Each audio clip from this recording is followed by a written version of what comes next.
கணவனும் மனைவியும் இருக்கிற ஒரு குடும்பத்தில், ஒரு கிராமத்தில் அந்த மனைவி ரட்சிக்கப்பட்டிருந்தாங்களாம். அவன் கணவன் வந்து அப்பப்போ சபைக்கு வருவார், அப்புறம் ரட்சிக்கப்பட மாட்டார். வீட்டுக்கு வருவார், பீடி குடிப்பார், சிகரெட் அடிப்பார், தண்ணி அடிப்பார், இப்படியே திரிஞ்சுக்கிட்டே இருப்பார். அப்போ இந்த அம்மா சொல்லுவாங்களாம், எப்படியாவது ரட்சிக்கப்படுங்க, எப்படியாவது ஜெபம் பண்ணுங்க, நீங்கள் எப்படியாவது ரட்சிக்கப்படணும்னா நான் ஜெபம் பண்ணிக்கிட்டே இருக்கிறேன். 2 பேரும் கிராமத்தில் இருந்தனால காட்டு வேலைக்கு போகிறவங்க.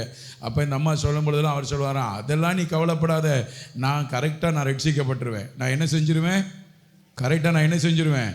இப்படியே சொல்லிக்கிட்டே வேலைக்கு போயிட்டு வந்துட்டு சாப்பிட்டுட்டு தூங்கிட்டு இப்படியே நம்மளை மாதிரியே இருக்கும்போது, ஆமென், ஹல்லேலூயா.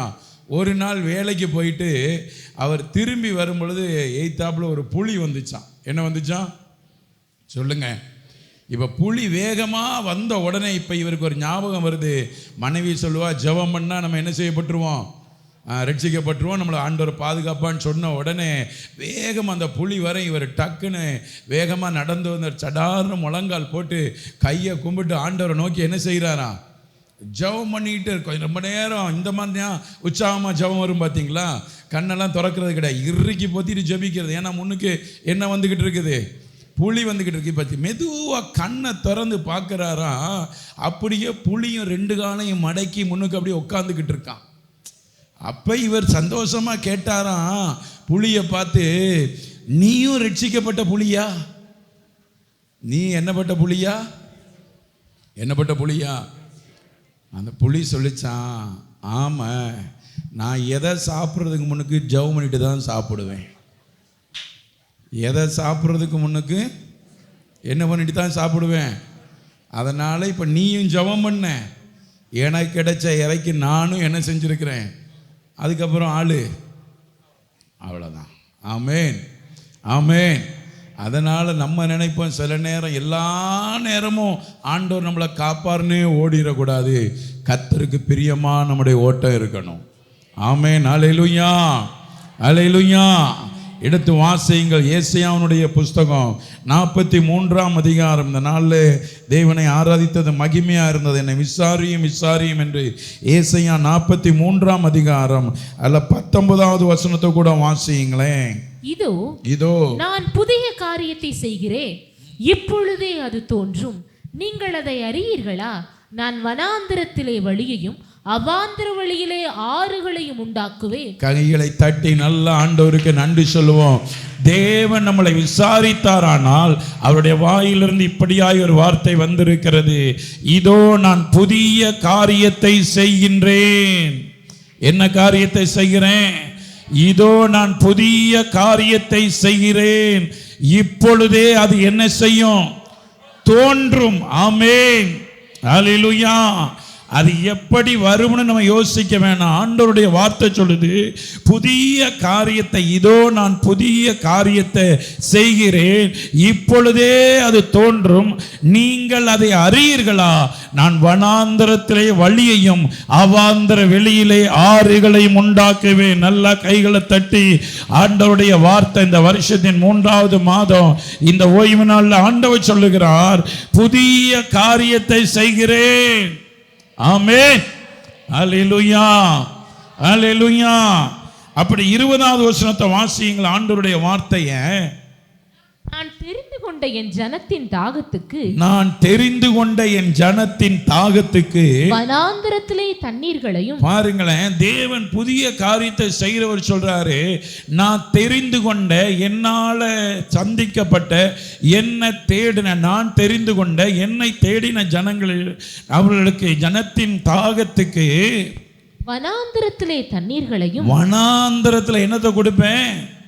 தண்ணீர்களையும். அவாந்தர வெளியிலே ஆறுகளையும் அவாந்தர வெளியிலே ஆறுகளையும் உண்டாக்குவதினால் காட்டு மிருகங்களும் வலு சர்ப்பங்களும் கோட்டான் குஞ்சுகளும் என்னை கனம் பண்ணும். ஆமென், ஹல்லேலூயா. புதிய காரியத்தை தேவன் செய்யும் பொழுது வசனம் சொல்லுது, நான் தெரிந்து கொண்ட என் ஜனத்தின் தாகத்துக்கு வனாந்திரத்தில் நான் என்னத்தை கொடுப்பேன்? தண்ணீரையும். அவாந்தர வெளியில என்னத்தை உருவாக்குவேன்? ஆறுகளை உண்டாக்குவதினால் இப்ப நான் உங்களுக்கு நான் உருவாக்குறேன். இதை வந்து பார்த்து குடிக்கிற காட்டு மிருகங்களும் வரு சர்ப்பங்களும் கோட்டான் குஞ்சுகளும் என்ன செய்யும்? கனம் பண்ணும். ஆமென், ஹல்லேலூயா, அல்லேலூயா. 21வது வசனத்தை வாசிங்க. இந்த ஜனத்தை எனக்கென ஏற்படுத்தினேன். வாசனத்தை பாருங்க. அவர் உருவாக்கும் பொழுது காட்டு மிருகமும் வலு சர்ப்பமும் கோட்டான் குஞ்சுகளும் என்னை கனம் பண்ணும். 21வது வசனம் சொல்லுது, இந்த ஜனத்தை எனக்கென்று ஏற்படுத்தினேன். இந்த ஜனத்தை எனக்கென்று ஏற்படுத்தினேன். இவர்கள் என் துதியை சொல்லி வருவார்கள். நல்ல கைகளை தட்டி, எதற்கு நான் உங்களை தெரிஞ்சிருக்கிறேன்னா என் துதியை நீங்க சொல்லி வர்றதுக்காகத்தான் நான் உங்களை தெரிந்தெடுத்திருக்கிறேன். ஆமென். அல்லேலூயா, அல்லேலூயா. கர்த்தருடைய வார்த்தை சொல்லுது. 18வது வசனம் சொல்லு, வாசிங்களே. 43:18. முந்தினவைகளை நினைக்க வேண்டாம். ஆண்டவர் சொல்றார், முந்தினவைகளை நினைக்க வேண்டாம், பூர்வமானவைகளை சிந்திக்க வேண்டாம், பூர்வமானவைகளை சிந்திக்க வேண்டாம். இதோ இதோ நான் புதிய காரியத்தை செய்கிறேன். நல்ல பலமா கைதட்டி, ஆண்டவரே நீர் எனக்கு புதிய காரியத்தை செய்வீர். ஆமென். அல்லேலூயா. நேற்று தினத்தில் மதியம் ஒரு 12:30 மணி இருக்கும். நம்ம சர்ச்சுக்கு ஒரு தங்கச்சி ஃபோன் பண்ணா, அண்ணே எங்கள் அண்ணன் உங்களை பார்க்க வரணும். அப்படியாம்மா, யார் உங்கள் அண்ணன்? அதை சொன்னா, அண்ணே எங்கள் அண்ணன் என்னோட கூட பிறந்த அண்ணனே அமெரிக்காவில் இருக்காங்கண்ணே, அவங்க வந்திருக்காங்க உங்களை பார்க்கணும்னு சொல்கிறாங்கன்னா. அடுத்து கேட்டேன், அவங்க ரட்சிக்கப்பட்டவங்களா? ஆமென். அல்லேலூயா. அடுத்த கேள்வி நமக்கு என்ன கேள்வி சொல்லுங்கள்? ரட்சிக்கப்பட்டவங்களா? ஏன்னா முதல் நாள் இரவு முழுதும் இரவு ஜபம், அதிகாலை தூங்குறதுக்கு 2:30-3 மணி ஆகிட்டு முழிச்சாச்சு. 2 மணி 5:30-5:30க்கெலாம் முழிச்சாச்சு. தொடர்ந்து முழிச்சிருக்கு. நான் ஓய்வு நாளுக்கு ஆராதனைக்கு ஆயத்தப்படணும், விசேஷ கூட்டத்துக்கு போகிறதுக்கு ஆயத்தப்படணும். ரட்சிக்கப்பட்டிருக்கிறாரான்னு கேட்டேன். அவனே ரட்சிக்கப்பட்டிருக்க. எதுக்கு பார்க்க வர்றாரு? இல்லைன்னா உங்களை பார்க்கணும்னு சொல்கிறாங்க. அப்படியா, சரி வாங்க வரட்டும் அப்படி சொல்லிட்டு ஆயத்தமாக இருந்தேன். 1 மணிக்கு வந்தாருங்க. நான் சொன்னபடியே கரெக்டாக 1 மணிக்கு வந்தாங்க. என் அறையில் உட்காந்து அவர் பேச ஆரம்பித்தார். அவர் பேசும்பொழுது இப்படியாய் சொன்னார், என்னையா உங்கள் பேர் என்ன? அவருடைய பேரை சொன்னார். எங்கே இருக்கீங்க? அமெரிக்காவில் இருக்கிறேன். சொந்த ஊர் இந்த ஊர், ஆனால் நான் அமெரிக்காவில் இருக்கிறேன். எத்தனை வருஷம் அமெரிக்காவில் இருக்கீங்க? 22 வருஷம் அமெரிக்காவில் இருக்கிறேன். உங்கள் வயசு என்ன? 44 வயசு. 22 வயசுலேயே இப்போ அமெரிக்காவுக்கு வேலைக்கு போயிட்டீங்களா? எனக்கு நல்ல, அவருக்கு சொன்னால் எனக்கு நல்ல மனைவி, 2 பிள்ளைங்க, ஒரு ஆண் பிள்ளை பெண் பிள்ளை இருக்காங்க. அமெரிக்காவிலேயே எனக்கு சொந்தமாக 2 வீடு இருக்குது, கார் இருக்குது, எல்லாம் இருக்குது. இப்போ நான் ஒரு லீவுக்காக இங்கே வந்தேன், உங்களை பார்க்கணும் எனக்கு விருப்பமாக இருந்துச்சு அப்படின்னு சொன்னார். ஆமென். அல்லேலூயா. அப்போ நான் எதற்கு நம்மளை பார்க்க விரும்புகிறான்னு கேட்கும்போது அடுத்தவர் சொன்னார், எங்கள் அம்மா இங்கே சபைக்கு வந்த ஒரு கூட்டத்தில் வந்த நாளில் தானே எங்கள் அம்மா இங்கே ஞானஸ்தானம் எடுத்தாங்களாம். எங்கள் அம்மா இந்த சபைக்கு வந்து ஞானஸ்தானம் எடுக்கும் பொழுது அவங்களுக்கு, அந்த அம்மாவுக்கு எனக்கு நல்ல ஞாபகம் இருக்குது, அந்த அம்மாவுக்கு கேன்சர் வியாதி இருந்தது. அந்த கேன்சர் வியாதியில் ரொம்ப பலகீனப்பட்டு அவங்க இருந்த பகுதியிலேருந்து இங்கே வந்த பொழுது ஆண்டவருடைய வார்த்தை அவங்களுக்கு பிரசங்கிக்கப்பட்ட பொழுது அந்த அம்மாவுக்கு ஒரு தீர்மானம் ஆயிட்டு, நான் ஆண்டவருடைய நீதியை நிறைவேற்றணும். ஆண்டவர் ஜீவனை கொடுத்தா நான் இந்த பூமியில் இருப்பேன், ஆண்டவர் ஜீவனை எடுத்தாலும் நான் அவருடைய ராஜ்யத்துக்கு போய் சேருவேன். ஆமென். அல்லேலூயா, அல்லேலூயா. நான் சொன்னேன், ஆமையா இப்படி எனக்கு தெரியும், அம்மா ஞானஸ்தானம் எடுத்தாங்க, நான் என்னுடைய நோட்டை எடுத்து இத்தனாம் தேதி இப்படி கடற்கரையில் இப்படி ஞானஸ்தானம் எடுத்தான்னு சொல்லும்போது அவருக்கு பெரிய சந்தோஷம். அவர் சொன்னார், அம்மா சாகும் பொழுது நான் 10ஆம் கிளாஸ் படித்தேன். அப்போ எனக்கு 15 வயது தான். எனக்கு இயேசு குறித்து தெரியாது, கிறிஸ்தவ குடும்பம் தான். ஆனால் அம்மா சபைக்கு போன நாட்களில் வியாதி நிமித்தம் போனதுனால பைபிள் எடுத்து படிக்க ஆரம்பித்தேன், ஜெபிக்க ஆரம்பித்தேன். அந்த வயதிலிருந்து ஆண்டவர் மேலே எனக்கு ஒரு பிரியம் வர ஆரம்பித்தது. ஆமென். 15 வயதில் அவர் சொன்னார், எங்கள் அம்மா என்னோட கூட பிறந்தது 9 பேர். ஆமென். அல்லேலூயா. எங்கள் அம்மாவுக்கு நாங்கள் எத்தனை பிள்ளைங்க? 10 பிள்ளைங்க அப்படின்னு சொன்னார். 5 பெண் பிள்ளைங்க, 5 ஆண் பிள்ளைங்க. இறந்து போனாங்க, எங்கள் அம்மா இறந்து போனாங்க. அப்போ எனக்கு 15 வயது. குடும்பத்தில் எனக்கு கீழே 4 பேர் இருக்காங்க, எனக்கு மேலே 5 பேர் இருக்கிறாங்க. குடும்பம் ஒரு பெரிய நெருக்கத்தில் தான் நான் 11, 12 படிச்சுட்டு நான் அந்த சமையல் கேட்ரிங் படிக்க போனேன். அந்த படிப்பை படித்து முடிச்சுட்டு நான் வேலைக்கு அலைந்து திரிந்த பொழுது தான் எனக்கு ரொம்ப ஆண்டவர் மேலே வாஞ்ச, ஆண்டவர் என்னை எப்படியாவது இங்கே வேலை பார்த்தா நம்ம முன்னேற முடியாது, நான் வெளி தேசத்துக்கு போகணும் அப்படின்னு நான் இன்டர்வியூக்காக பிரயாசப்படும் பொழுது தான் ஒரு நாள் மும்பையில் ஒரு இன்டர்வியூக்கு போனேன். பெங்களூரில் வேலை பார்க்கும் பொழுது மும்பையில் வந்து இன்டர்வியூ எடுத்தாங்க. நான் போனேன். அங்கே போய் பார்த்தா அங்கே வேலைக்கு அந்த இன்டர்வியூக்கு 600 பேர் வந்திருக்காங்க. எத்தனை பேர் வந்திருக்காங்க?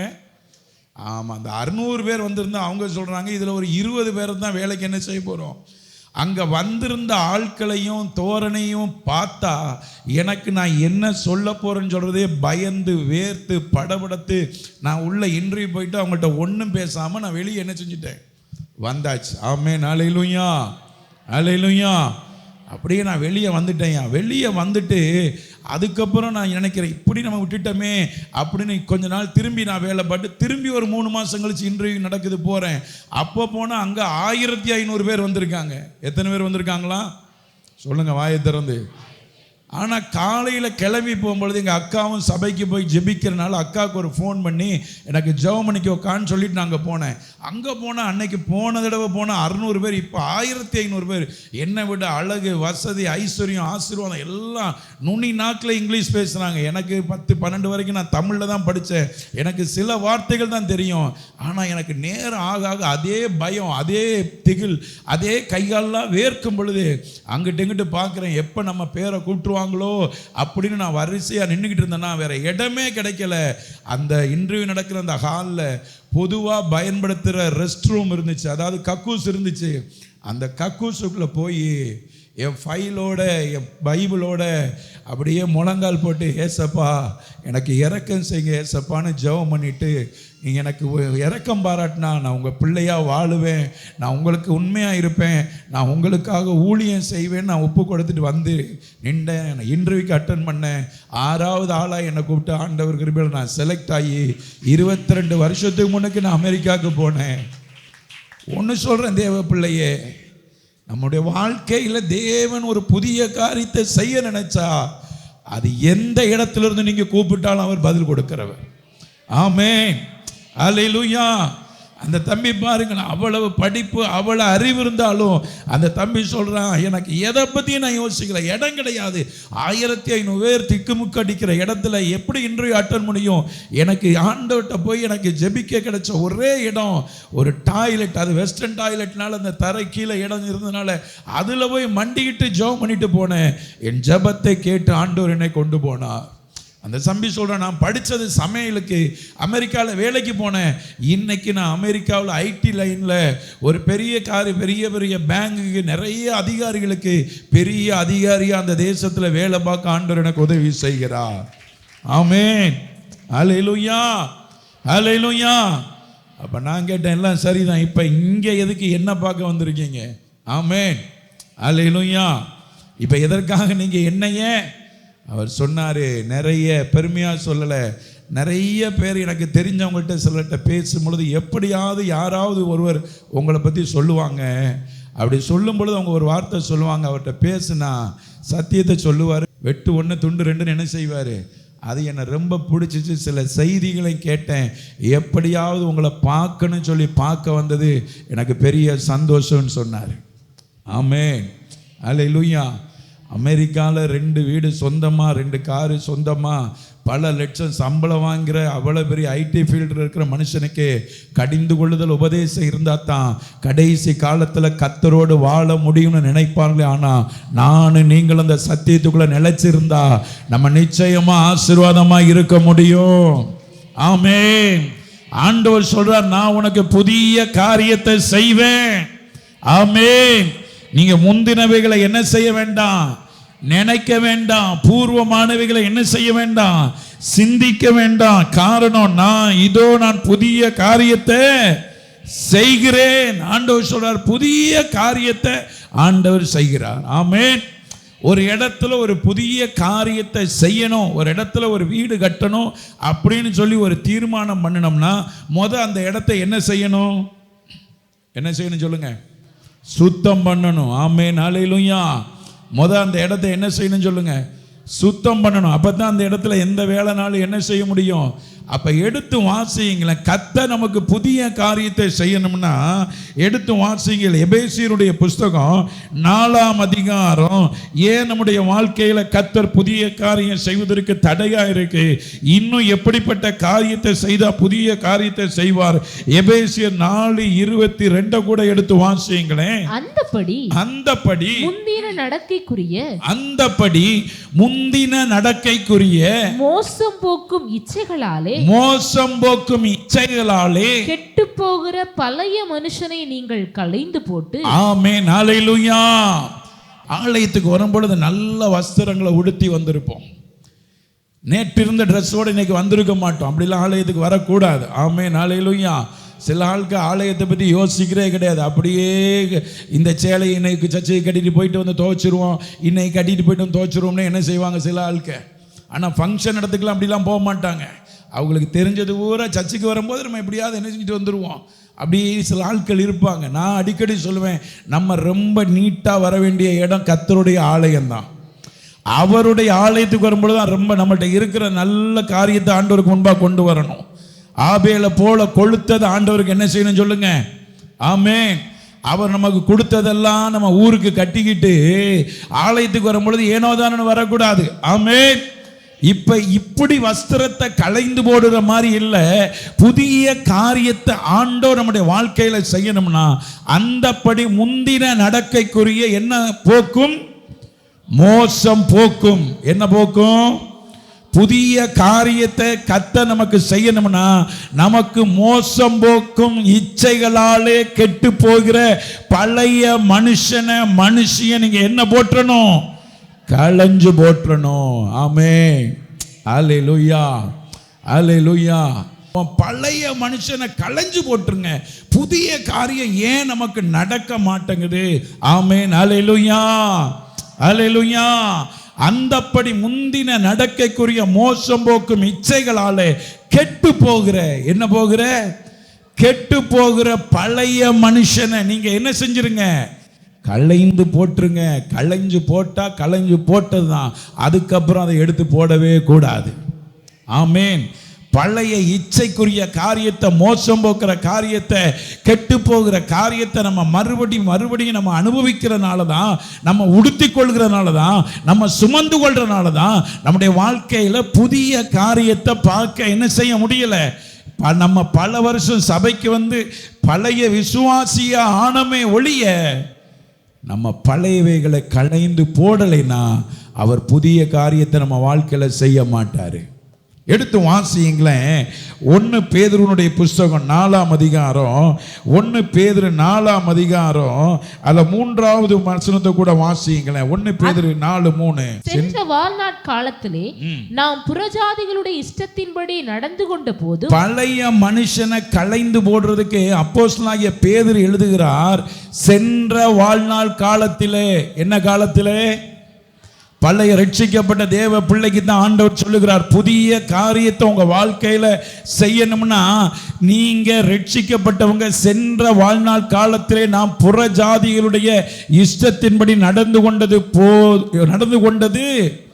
போதும். பக்கத்துல பார்த்து சொல்லுங்க, நடந்து கொண்டது போதும். இன்னும் ஊருக்கு ஒத்த வேஷம் தரிக்காதீங்க. இன்னும் சொந்தக்காரங்களுக்கு ஒத்த வேஷம் தரிக்காதீங்க. இன்னும் கிராமத்துக்கு ஒத்த வேஷம் தரிக்காதீங்க. இன்னும் நம்ம இப்படி செய்யலைன்னா அவங்க வருத்தப்பட்டுருவாங்க. அவங்க வருத்தம் நம்மளை ஒன்றும் ஆக்காது. ஆமென். அல்லேலூயா, அல்லேலூயா. சென்ற வாழ்நாள் காலத்திலே நாம் புறஜாதிகளுடைய இஷ்டத்தின்படி நடந்து கொண்டது தேவனுக்கு பிரியமில்லாத எல்லா ஜனத்தையும் வேதம் சொல்லுது அவர்கள் புறஜாதிகள். ஆமென். அல்லேலூயா. ஒன்னு ஆண்டவர் அறிந்து கொண்ட ஜாதிகள், இன்னொன்னு ஆண்டவரை அறிந்து கொள்ளாத ஜாதிகள். வசனம் சொல்லுது, சென்ற வாழ்நாள் காலத்திலே நாம் புறஜாதிகளுடைய இஷ்டத்தின்படி நடந்து கொண்டது போதும். ஆமென். அல்லேலூயா. பழைய மனுஷனை களைந்து போட்டவங்க இவங்க முடிவு பண்ணிடுவாங்க, நம்ம நடந்து கொண்டது போதும். அப்பொழுது நாம் காம விகாரத்தையும், அப்பொழுது நமக்கு என்ன விகாரம் இருந்துச்சு? காம விகாரம், துர்ச்சைகளையும் நடப்பித்து மதுபானம் பண்ணி என்ன பண்ணணும்? மதுபானம் பண்ணி களியாட்டு செய்து வெறி கொண்டு அருவருப்பான விக்கிர ஆராதனையை செய்து வந்தோம். ஆமென். இன்னும் சபைக்கு வந்து இன்னும் சபைக்குள்ள இப்படி இருக்குதா? ஆண்டவரை தேடுறதுக்கு ஒரு பெரிய வாஞ்ச வேணுங்க. பழைய மனுஷனை களைந்து போட்டீங்கன்னா, விசுவாசிக்கு தான் செய்தி இது, ரட்சிக்கப்படாதவங்களுக்கு செய்தி கிடையாது. நம்ம ரட்சிக்கப்பட்டு இன்னும் பழைய சுவாபம் நமக்கு மாறல, அந்நிய பாஷை பேசி பழைய சுவாபம் மாறல, கைதட்டி பழைய சுவாபம் மாறல. ஆண்டவர் நம்மளை எவ்வளவுதான் நல்லதா நடத்தி விசாரித்தாலும் நம்முடைய பழைய சுவாபம் மாறல. ஏன் தேவன் நம்மளை விசாரிக்கலைன்னா, இன்னும் நம்முடைய சென்ற வாழ்நாள் காலத்தில் நம்ம புறஜாதிகளுடைய இஷ்டத்தின்படி நடந்து கொண்டது போதும். அப்பொழுது நாம் காம விகாரத்தையும் துர்ச்சைகளை நடப்பித்து என்ன பண்ணி? சொல்லுங்க, என்ன பண்ணி? மதுபானம் பண்ணி. ஆமென், ஹல்லேலூயா. இன்னைக்கும் ரட்சிக்கப்பட்டேன்னு சொல்ற ஆளு என்ன பண்ணுவாங்க சொல்லுங்க? எங்கேயாவது கடையில போய் குடிச்சுக்கிட்டு இருந்தாங்க, எங்கேயாவது பார்ல போய் குடிச்சுக்கிட்டு இருந்தாங்க, எங்கேயாவது பிராந்தி கடையில் போய் குடிச்சுக்கிட்டு இருந்தாங்க. இப்போ ரட்சிக்கப்பட்டவனால அவன் குடியை நிப்பாட்ட முடியல, வீட்டிலேயே உட்காந்து குடிக்கிற விசுவாசியெல்லாம் இருக்கிறாங்க. வெளியே தெரியாம குடிச்சிட்டு நான் ரட்சிக்கப்பட்டுட்டேன்னு சொல்லியும் குடிக்கிறது, வாயில தாறுமாறான கெட்ட வார்த்தை வர்றது, தாறுமாறான தவறான பாவங்கள் இருக்கிறது, தவறான தொடர்புல இருக்குது. ஏன் புதிய காரியத்தை கர்த்தர் நம்ம வாழ்க்கையில செய்ய முடியல? ஆமென். பழைய மனுஷனை இன்னும் களைந்து போடல. என்ன மனுஷனை களைந்து போடல? என்ன மனுஷனை களைந்து போடல? பழைய மனுஷனை இன்னும் நம்ம களைந்து போடல. ஆமென், ஆமென், ஹல்லேலூயா. பழைய மனுஷனை களைந்து போட்டா என் வாழ்நாள்ல புறஜாதிகளுடைய இஷ்டத்தின்படி நடந்து கொண்டது எனக்கு போதும். அப்பொழுது நான் காம விகாரம் இருந்துச்சு, துர்யிச்சை இருந்துச்சு நடப்பித்து, மதுபானம் பண்ணி, களியாட்டு செய்து, இப்ப வெறி கொண்டு அருவருப்பான விக்கிர ஆராதனையை செய்து வந்தோம். ஆமென், ஹல்லேலூயா, ஹல்லேலூயா, ஹல்லேலூயா. இப்ப 4வது வசனத்தை வாசிங்க. அந்த துன்மார்க்க உளையிலே, இப்ப அந்த துன்மார்க்க உளையிலே அவர்களோட கூட நீங்கள் விழாமல் இருக்கிறதுனாலே அவர்கள் ஆச்சரியப்பட்டு உங்களை தூஷிக்கிறார்கள். நல்ல கைகளை தட்டி ஆண்டவருக்கு நன்றி சொல்லுங்க. ஏன் உங்களை இப்ப தூஷிக்கிறாங்கன்னா, எனக்கு கிறிஸ்து தான் எனக்கு ஜீவன், சாவி எனக்கு ஆதாயம். ஹல்லேலூயா, ஹல்லேலூயா. முந்தியெல்லாம் தண்ணி அடிப்பியப்பா, முதல்லாம் பாவம் பண்ணுவிய, முதல்லாம் இப்படி இருப்பிய, இல்லை எனக்கு வேண்டாம்யா, எனக்கு வேண்டவே வேண்டாம். ஆமென், ஹல்லேலூயா, ஹல்லேலூயா. ஒரு ஆண்டுடைய பிள்ளை தான் அடிக்கடி சொல்லுவார், சாப்பிட்றதுக்கு காசு இல்லைப்பா, சாப்பிட்றதுக்கு வீட்டில் காசு இல்லை, ஏதாவது தானு கேட்டால் அவன் நண்பன் கொடுக்க மாட்டானா. அவன் சொல்லுவானா, வந்தா என்னோட குடிக்கவா, வந்தா என்னோட என்ன செய்ய, குடிக்கவா. கர்த்தர் புதிய காரியத்தை செய்யணும்னா பழைய மனுஷனை நம்ம களைந்து போட்டுறணும். ஹல்லேலூயா. நான் பள்ளிபீடத்திலிருந்து இந்த வார்த்தை உங்களுக்கு வரும்பொழுது கொஞ்சம் கஷ்டமாக இருக்கும். என்னடா இது, புதிய காரியத்தை செய்வோன்னு சொன்னால் அப்புறம் அடுத்து விறுவிறுன்னு 4 வாக்குத்தத்தத்தை எடுத்து கொடுத்து நம்மளை புஷ் பண்ணி அப்படியே தள்ளி விட்டாருனால அப்படியே நம்ம அப்படி பாஞ்சு போய் தேசத்தை சுதந்திரி பண்ணி இவன் சுதந்திரிச்சதெல்லாம் போதும். ஆமென், ஹல்லேலூயா, ஹல்லேலூயா. அந்த தம்பி நேற்று பேசும்போது சொன்னார், பாஸ்டர் இன்னைக்கு ரட்சிப்பை எப்படி பார்க்குறேன்னா 98% பிரசங்கங்கள் எப்படி இருக்குன்னு சொன்னால், நம்ம ஆசீர்வாதமாக இருந்தால் போதும் அப்படின்னு சொல்லி எல்லாரும் ஒரு முடிவு பண்ணிட்டாங்க. இயேசு அறிஞ்சு ஆசீர்வாதமாக இருக்கணும், அப்படி இருக்கணும், இப்படி இருக்கணும் அப்படின்னு எல்லாம் முடிவு பண்ணிட்டாங்க. 1% பிரசங்கம் எப்படி இருக்குன்னா, இப்படியெல்லாம் இருந்தால் நம்மளால் வாழ முடியாதுன்னு இருக்குது. 1% பிரசங்கம் நம்ம வாழ்ந்தால் நம்மளை வாழ வைப்பான் இருக்குது. அந்த வரிசையில் நம்ம நிற்கிறதற்காக கர்த்தரை துதிக்கிறேன். ஆமென், ஹல்லேலூயா. ஒரு பெரிய ஆசீர்வாதத்தை பார்க்கணும்னா, இப்ப நான் எவ்வளவுதான் தேவ வார்த்தை சொன்னாலும் பாவம் அப்படி என்பது உங்க கண்ணுக்கு நல்லா தெரியும். தேவன் பேசும்போதே தெரியும். ரட்சிக்கப்பட்ட பிறகும் பழைய மனுஷனை இன்னும் களைந்து போடாம அதையே உடுத்திக்கிட்டு அதோட வாழ்ந்துகிட்டு இருந்தோம்னா, வசனம் சொல்லுது, உங்களை எப்படி நினைக்கணும்னா அந்த உலகம் அந்த துன்மார்க்க உலையிலே அவர்களோடு கூட நீங்கள் விழாமல் இருக்கிறதுனாலே அவர்கள் ஆச்சரியப்பட்டு உங்களை என்ன செய்கிறார்கள்? ஆமாம், உங்களை எப்படி தூசிக்கணும்னா, சில ஆட்கள் நம்மளை பார்த்து சொல்லுவாங்க, இவன்லாம் பொழைக்க தெரியாதவன், இவன்லாம் என்ன செய்ய தெரியாதவன், பொழைக்க தெரியாதவன், இவன்லாம் உலகத்தை அனுபவிக்க தெரியாதவன். ஏய், ஒரு நாள் வரும்பா, நீயும் நானும் அப்பையும் தெரியும், நீ யாரு நான் யாருன்னு தெரியும். அப்போ பார்த்தா தெரியும் யாரு அனுபவிக்க பிறந்தவன் யாரு அனுபவிக்க பிறக்காதவன் சொல்லி. அன்னைக்கு கரெக்டாக ஆண்டவர் லாசருவையும் ஐஸ்வர்யமான கொண்டு வந்து நிறுத்தின மாதிரி ஒரு நாள் கொண்டு வந்து நிறுத்துவாரு. ஆமென். எல்லாவற்றையும் பார்த்து இல்ல வேண்டாம், இந்த துன்மார்க்கமான காரியம் எனக்கு வேண்டான்னு சொல்லி இந்த புறஜாதிகளுடைய இஷ்டத்தின்படி நடந்து கொண்டது போதும் ஐயா. புறஜாதியினுடைய இஷ்டத்துக்கு நடந்தது போதும். ஊர்ல நம்ம நல்லா புரிஞ்சுக்கோங்க, நம்ம ரட்சிக்கப்பட்ட போது நம்மளை எல்லாரும் ஒதுக்குறாங்க. ரட்சிக்கப்பட்ட பிறகு நம்ம நல்ல ஆசீர்வாதமாக இருக்கிறோம். அப்புறம் கொஞ்சம் கொஞ்சமாக நம்மளை ஆட்கள் சேர்க்குறாங்க. இப்போ திடீர்னு சொல்கிறாங்க, இந்த ஊருக்கு சமுதாயத்துக்கு நீ தான் தலைவராக இருக்கணும்னு சொன்னாவே நினச்சிக்கிற வேண்டியதான்.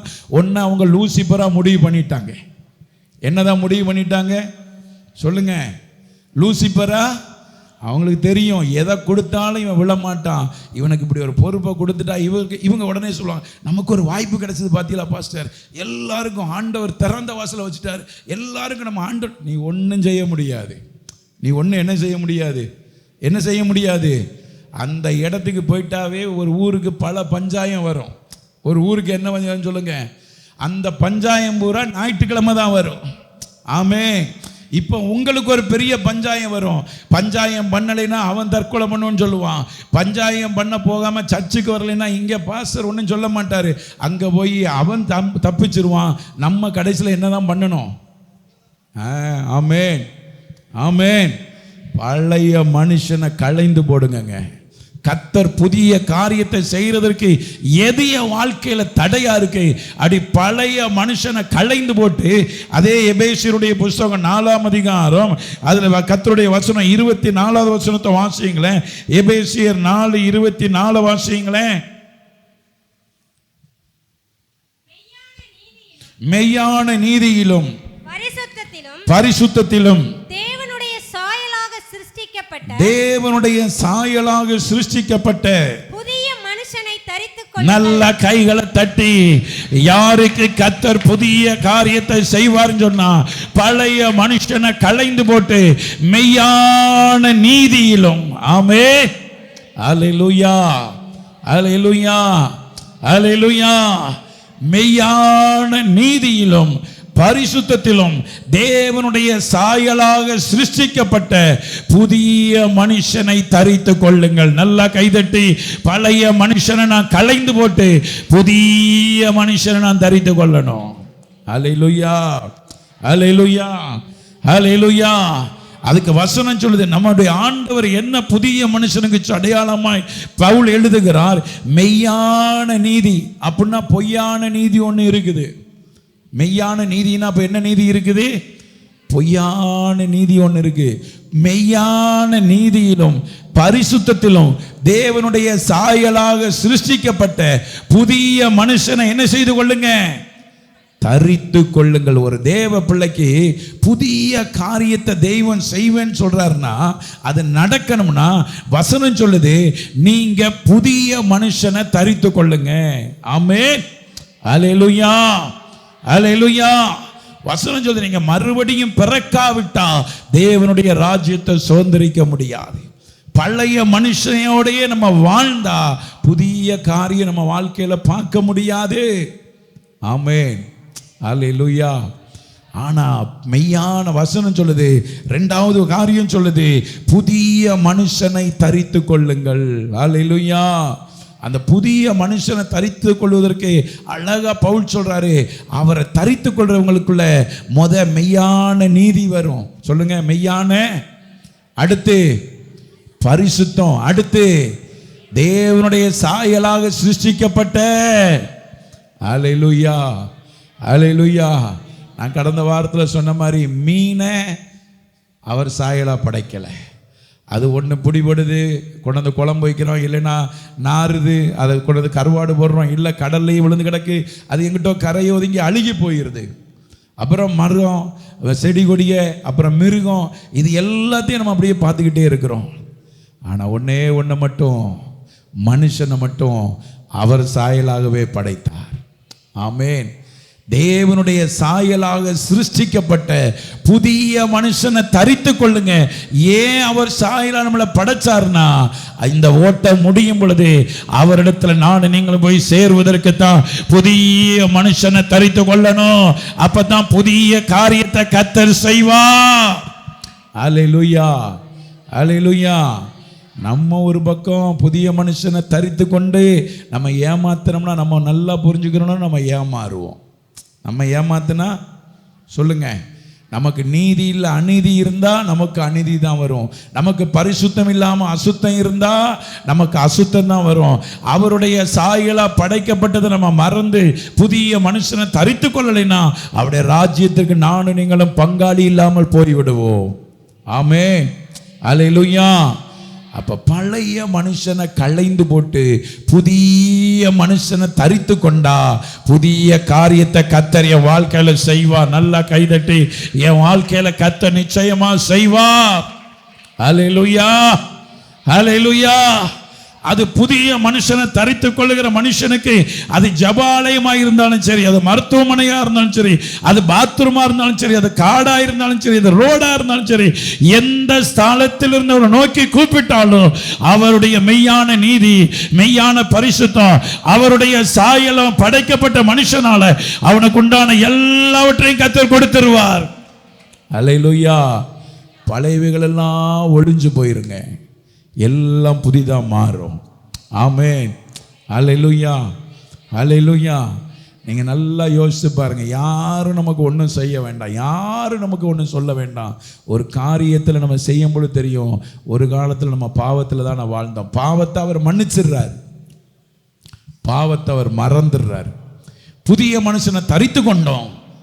ஆனா யாருக்கும் தெரியாம இருக்கலாம், உங்களுக்குள்ள இருக்கிற இருதயம் ஒரு பாதையை கடந்து போகும்போது ஒரு காலத்தில் நம்ம இப்படித்தான் வாழ்ந்தோம், ஒரு காலத்தில் இப்படித்தான் வாழ்ந்தோம். ஒரு காலத்தில் நடந்தால் பரவாயில்ல, ரட்சிக்கப்பட்டு புதிய மனுஷனை தரித்து கொண்ட பின்பும் பழைய மனுஷனுடைய ஆடைகள் நம்ம மேலே இருக்கக்கூடாது, பழைய மனுஷனுடைய சுபாவங்கள் நமக்கு இருக்கக்கூடாது. எடுத்து வாசிங்களேன் கர்த்தருடைய வார்த்தையை. கொலைசீனுடைய புஸ்தகம் 3ஆம் அதிகாரம் 10வது வசனத்தை வாசிங்களேன். புதிய மனுஷனை தரித்து கொள்ளுங்கன்னு சொல்லுங்க கர்த்தருடைய வார்த்தை அழகாய் சொல்லுகிறது. கொலைசீர் 3:10. தன்னை சிருஷ்டித்தவருடைய சாயலுக்கொப்பாய் பூரண அறிவை உடையும்படி புதிதாக்கப்பட்ட புதிய மனுஷனை தரித்து கொண்டிருக்கிறீர்கள். நல்ல கைகளை தட்டி ஆண்டவருக்கு நன்றி சொல்லுங்க. தன்னை சிருஷ்டித்தவருடைய சாயலுக்கு ஒப்பாய். ஆமென்.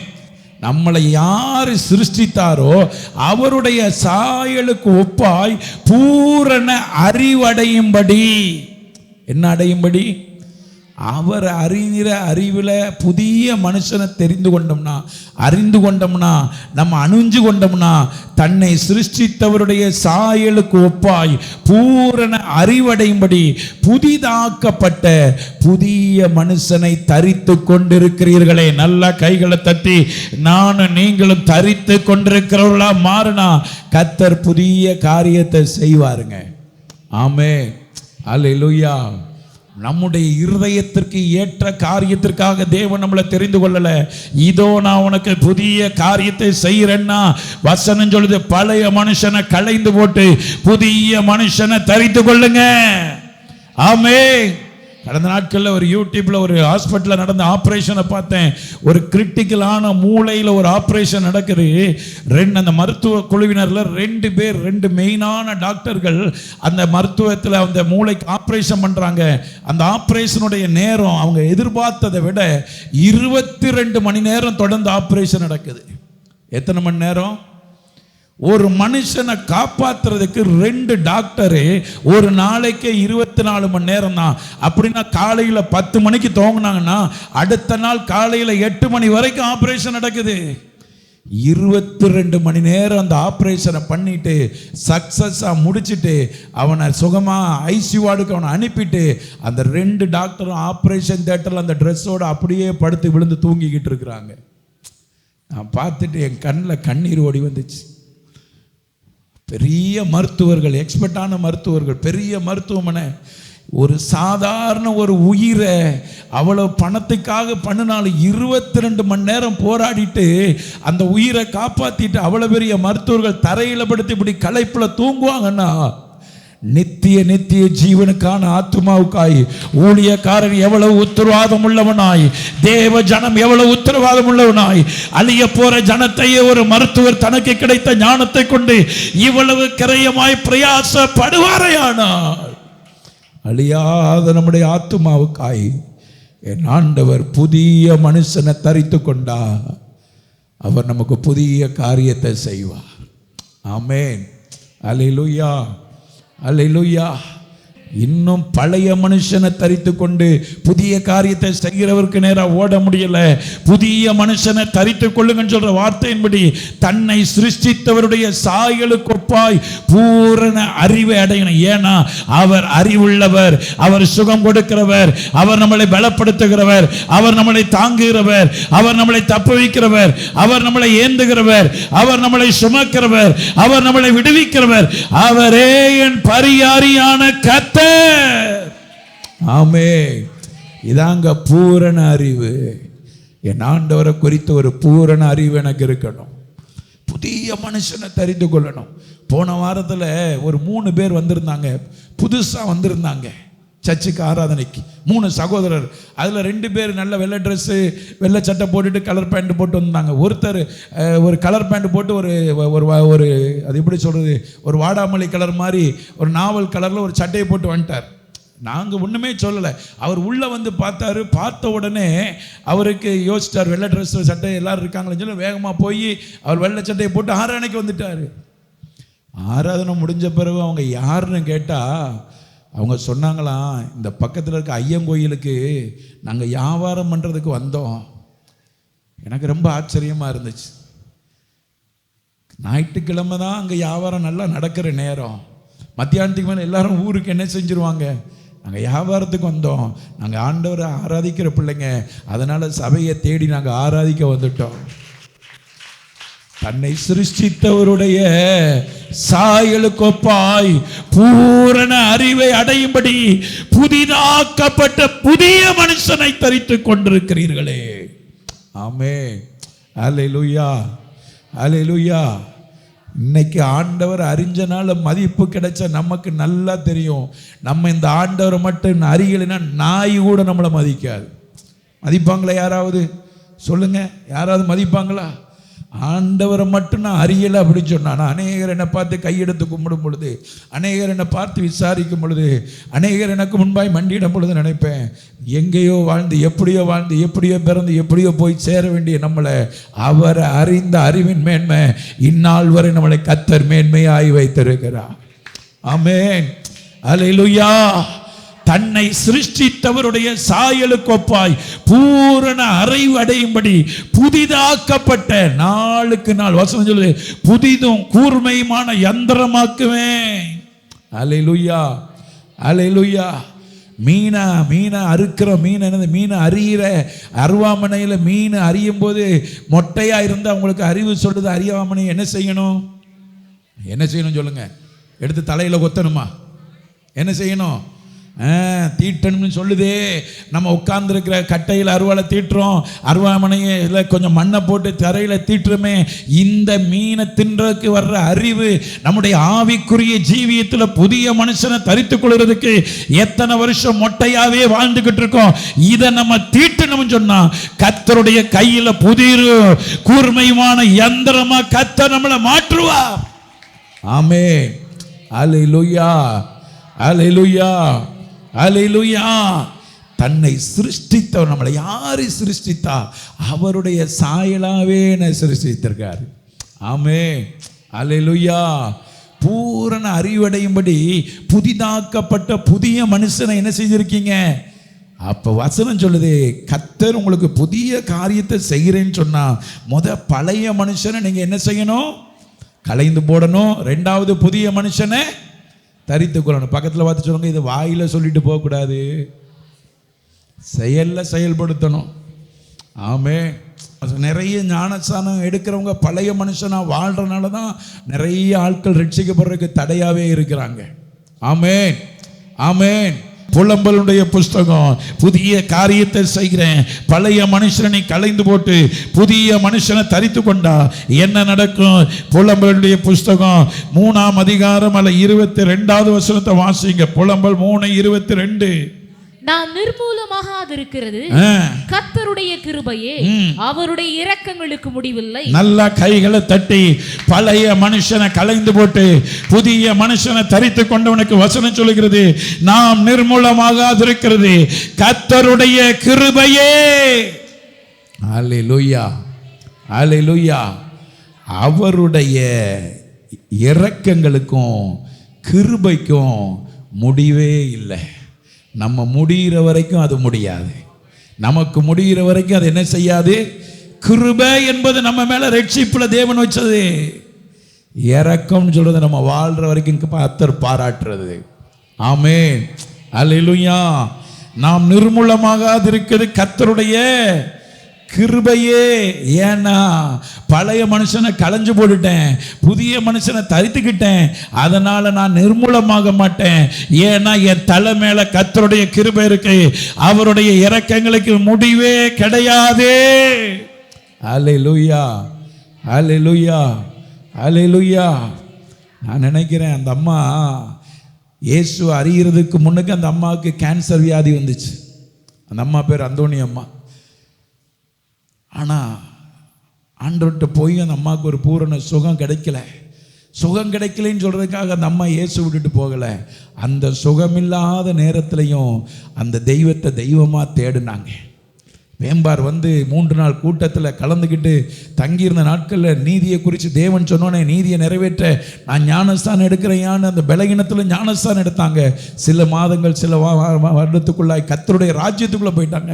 ஆனால் இன்றைக்கி நான் விசுவாசிக்கிறேன், அவங்க பெத்த 10 பிள்ளைகளை நிறைய பிள்ளைகள் 6-7 பிள்ளைகள் பூரணமாக இயேசுவை அறிந்து கொண்டு கர்த்தருக்காய் வைராக்கியமாய் சந்ததிகள் சந்தானங்கள் கர்த்தருக்காய் வைராக்கியமாய் வாழ்கிறது. அல்லேலூயா, அல்லேலூயா, அல்லேலூயா. நாம் நிர்மூலமாகாது இருக்கிறது கர்த்தருடைய கிருபையை. எந்த எதிர்பார்ப்பும் இல்லாமல் ஆண்டவரிடத்தில் கை தூக்கி பாருங்களேன். நம்ம எதிர்பார்த்தது எதிர்பாராதது எல்லாம் அவர் செய்து முடித்து கொண்டே இருப்பார். அவர் கிருபை தலை மேலே இருந்தால் போதுங்க.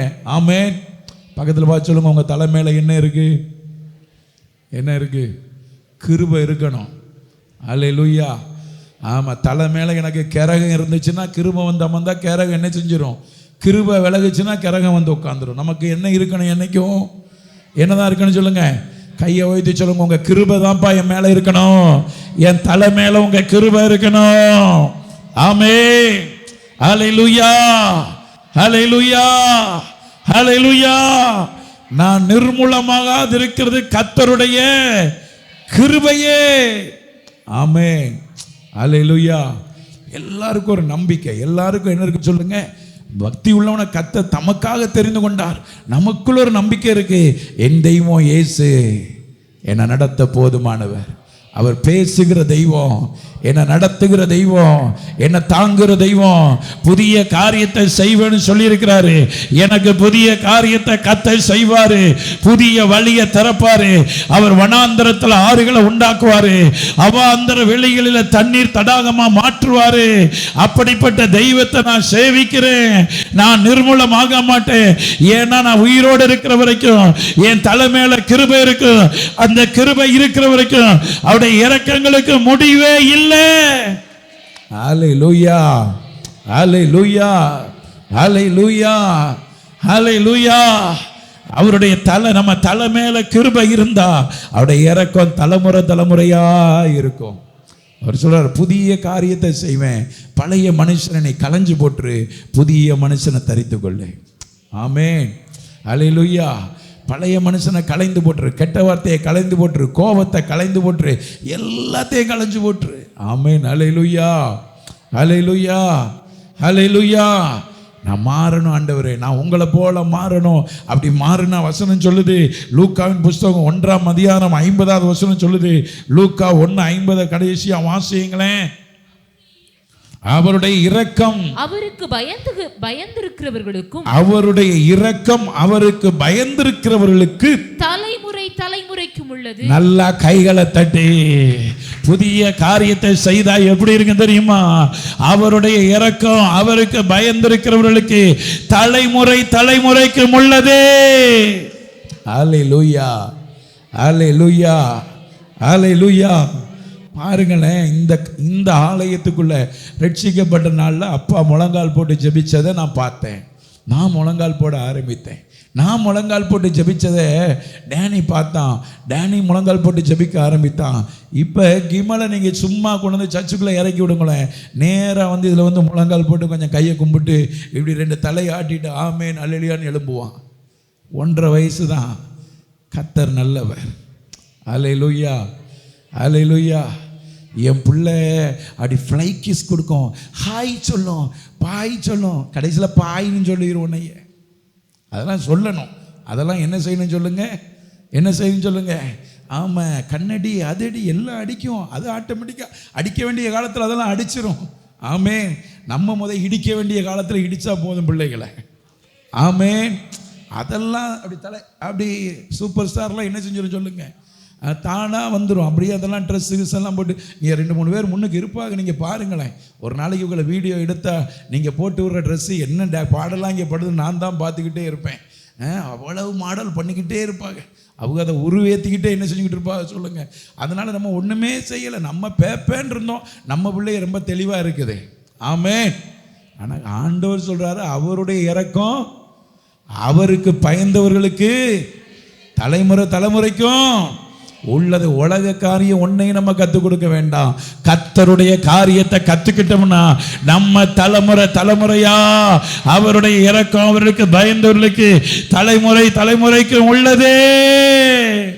அல்லேலூயா. நம்ம எல்லாருக்காக ஜெபிக்கணும். வேதம் சொல்லுது எல்லாருக்காக நம்ம ஜெபிக்கணும். எல்லாருக்காக என்ன செய்யணும்? நம்ம யார், இவங்க ஆண்டவர் அறிஞ்சவங்களா அறியாதவங்களா, தெரிஞ்சவங்களா தெரியாதவங்களா, இவங்க சுகமானவங்களா, நமக்கு வேலை பார்க்கறதையும் கேட்கறதையும் ஜெபமாக என்ன செய்யணும்? மாற்றணும். ஆமென். அல்லேலூயா. நம்ம நினைச்சு பார்த்தா கூட சத்துரு நம்ம கண்ணு கட்டின தூரத்துக்கு ஒன்னையும் பார்க்க மாட்டோம். ஏன்னா அவருடைய இரக்கம் அவருக்கு பயந்திருக்கிறவர்களுக்கு தலைமுறைக்கும் உள்ளதே. அல்லேலூயா. அவர் சொல்றார், நான் உனக்கு புதிய காரியத்தை செய்வேன்ப்பா. வேத புஸ்தகத்தை கீழே வைத்து விட்டு எழும்பி நில்லுங்க. நிச்சயமாய் கர்த்தர் உங்களை ஆசீர்வதிக்கிறவர். பழைய மனுஷனை களைஞ்சு போட்டுருங்க. பழைய சுவாபம் நமக்கு எதுவுமே வேண்டாங்க. பழைய சுவாபம் எதுவுமே வேண்டாம். பழைய சுவாபம் எதுவுமே வேண்டாம். புதிய மனுஷனை தரித்து கொள்ளணும். அவருடைய இரக்கத்துக்கு அவருடைய கிருபைக்கு முடிவே இல்லை. எண்டே கிடையாதுங்க. எண்டே கிடையாது. தலைமுறைக்கு வசனம் சொல்லுது. லூக்கா 1:50 அழகா சொல்லுது பாருங்களேன். அவர் தலைமுறையாய்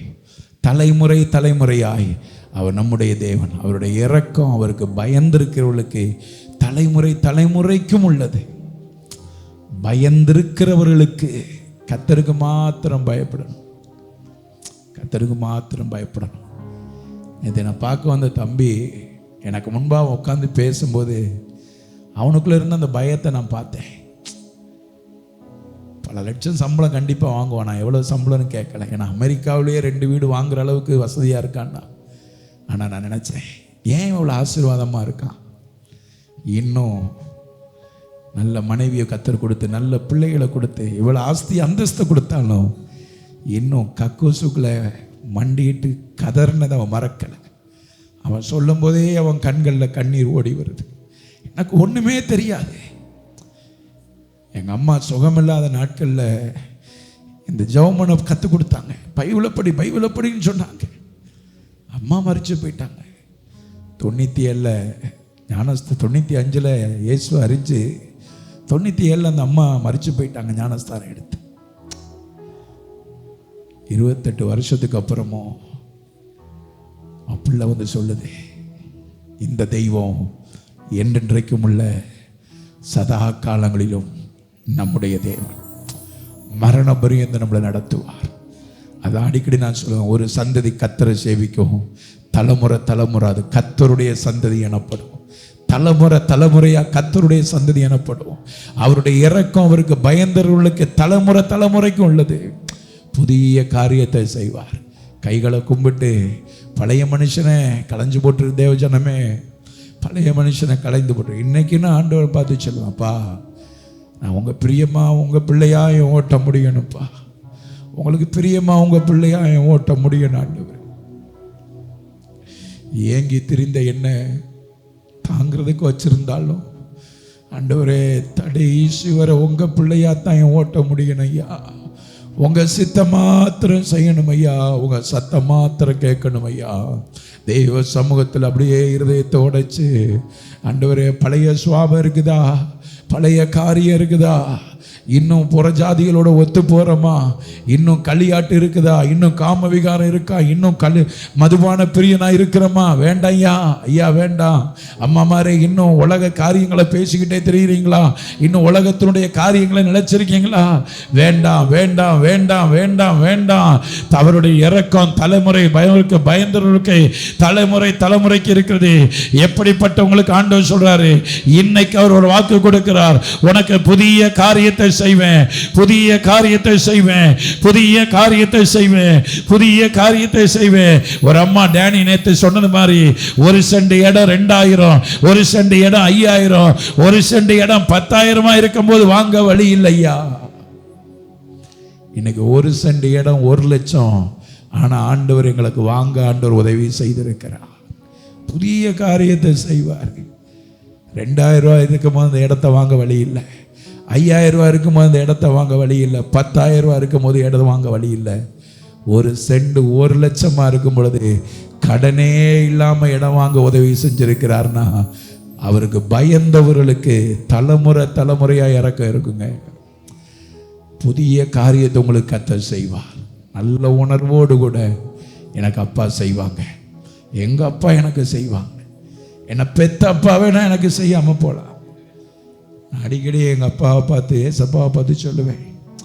எங்க அப்பாவோட கூட பிறந்த அண்ணன்மார், அக்காமார், தங்கச்சிமாருடைய பிள்ளைகள் எல்லாம் பார்க்கும்போது இன்னைக்கும் என்கிட்ட அவங்க பேசும் பொழுது நான் யோசித்து பார்ப்பேன், இந்த வம்சத்தில் நம்மளும் பிறந்திருந்தாலும் நம்ம அப்பா நிலையான இயேசுவை நமக்கு காண்பித்ததுனால, அந்த நிலையான அப்பாவை நம்ம அப்பாவை ஏற்றுக்கிட்டதுனால எல்லாரை விட கர்த்தர் மேன்மையாக வச்சிருக்கிறாரு, எல்லாரை விட ஆசீர்வாதமாக வச்சிருக்கிறாரு, எல்லாரை விட கனமாக வச்சிருக்கிறாரு. சாதாரண தகப்பனுக்கு தான் நம்ம பிறந்தோம்.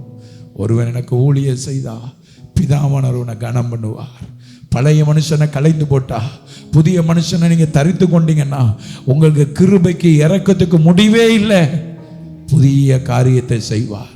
பிதாவே, இந்த வார்த்தைக்கு நேராக எங்களை அர்ப்பணிக்கிறோம், எங்களை முழுதுமாய் தாழ்த்துகிறோம் அப்பா. இந்த வார்த்தையினால் உண்டான சகல மகிமை உமக்கே ஏறெடுக்கிறோம். இயேசுவின் நாமத்தில் நல்ல பிதாவே, ஆமென்.